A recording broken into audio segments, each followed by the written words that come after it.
Les symboles chrétiens se trouvent sous leur forme imagée. Je ne parle pas de la littérature, qui est un autre monde.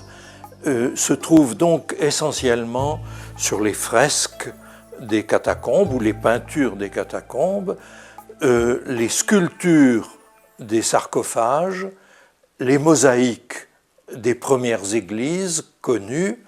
On en trouve essentiellement à Rome. Le musée Pio Cristiano du Vatican est la source suprême. Il y a encore le musée des Thermes à Rome, et puis nous avons à Arles le musée des Antiquités chrétiennes, qui est également une source tout à fait intéressante. Un symbole est en réalité une comparaison. Le mot en grec est un synonyme de comparaison. Et c'est une comparaison entre deux termes. Le premier est évident, puisqu'on vous le montre, c'est l'image. Le deuxième, c'est ce qu'il veut signifier. La signification, c'est le spectateur qui doit la trouver. Et donc, ça implique de sa part un engagement. Le symbole parle très fort, beaucoup plus qu'un langage articulé, plus qu'un langage écrit. L'image est claire, elle a une interprétation évidente. On voit par exemple un bateau, généralement c'est une barque, et cette barque est souvent dans des situations un peu difficiles, une tempête, ou etc. Et à l'horizon, on distingue un phare. Ça, c'est une image qui est courante dans le monde de l'époque et qui ne vient pas de la Bible, car la Bible émane d'un peuple qui ne navigue guère. Bon, le bateau avec des gens dedans, et souvent ces gens prient, c'est-à-dire ils ont l'attitude de la prière, les mains étendues. Ce qui signifie que cette image, qui est une image vulgaire, commune, devient tout à coup porteur d'une signification qui est mon sort, le sort de l'homme, est comme celui d'un marin sur une barque menacée par les éléments. Et il s'adresse à Dieu pour lui demander de l'aider, et voici qu'à l'horizon, le phare intervient, le phare dont on ne parle jamais dans la Bible, mais qui est l'image même de la sécurité que vient apporter le Dieu auquel on fait appel dans des circonstances difficiles. Les images n'apparaissent dans le christianisme qu'à la fin du IIe, IIIe siècle.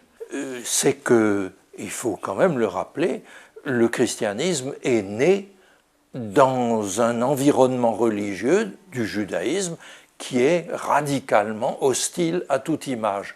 Il faut donc que le christianisme est une évolution qui le conduise à dire eh bien, il y a là un langage qui a une force et un intérêt tout particulier. Où trouve-t-on ces images? Eh bien, on les trouve, nous parlions de la barque tout à l'heure, on les trouve dans les représentations du monde contemporain, on les trouve principalement, s'agissant du christianisme, dans les récits de la Bible, dans les personnages de la Bible, dans les allusions à des événements bibliques.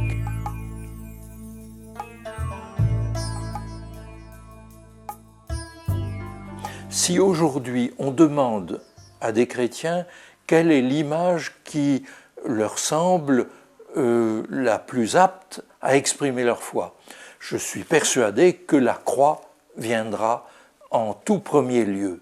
Or, il est intéressant de remarquer que la croix n'intervient dans les images chrétiennes que tardivement, au IVe siècle, et qu'elle intervient, chose extraordinaire pour nous, comme un symbole de victoire, entouré d'une couronne de gloire.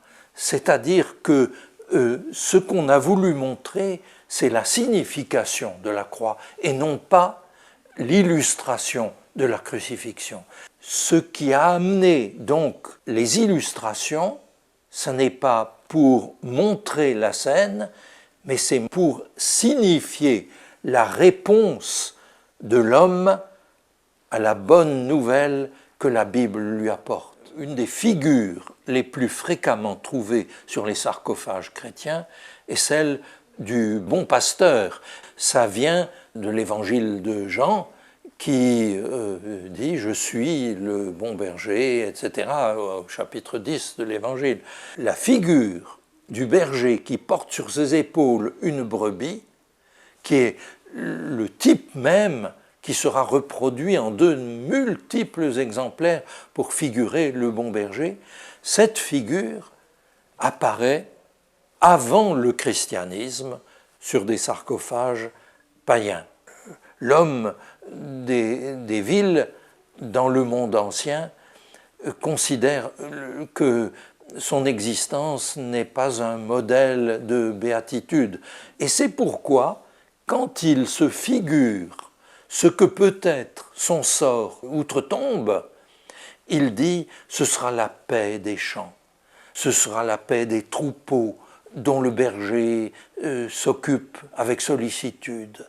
Et c'est pourquoi la figure du bon berger n'est pas en réalité d'abord celle de Jésus qui va chercher sa brebis, elle le deviendra, mais elle est d'abord une figure de la paix que l'on attend dans le séjour futur. Le rôle des symboles figurés dans le monde ancien était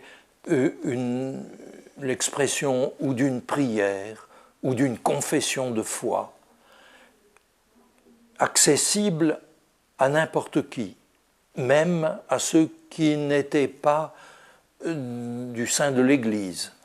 Bon, on peut donc se poser la question de savoir, et si aujourd'hui on tentait la même opération, où irait-on chercher? La question vaut vraiment la peine d'être posée. Et quand on constate que dans des églises contemporaines, on fait appel à des artistes, pas toujours à des artistes chrétiens. La chapelle du plateau d'Assy en est un exemple particulièrement remarquable. Eh bien, ça nous pose une question. Est-ce que ça dit quelque chose à nos contemporains? Et est-ce que c'est porteur du message de l'Évangile, non seulement pour nous, mais encore pour quiconque le regarde? Ça, c'est la vraie question qui se pose à nous. Mais c'est une question à laquelle je suis incapable de donner une réponse claire et définitive.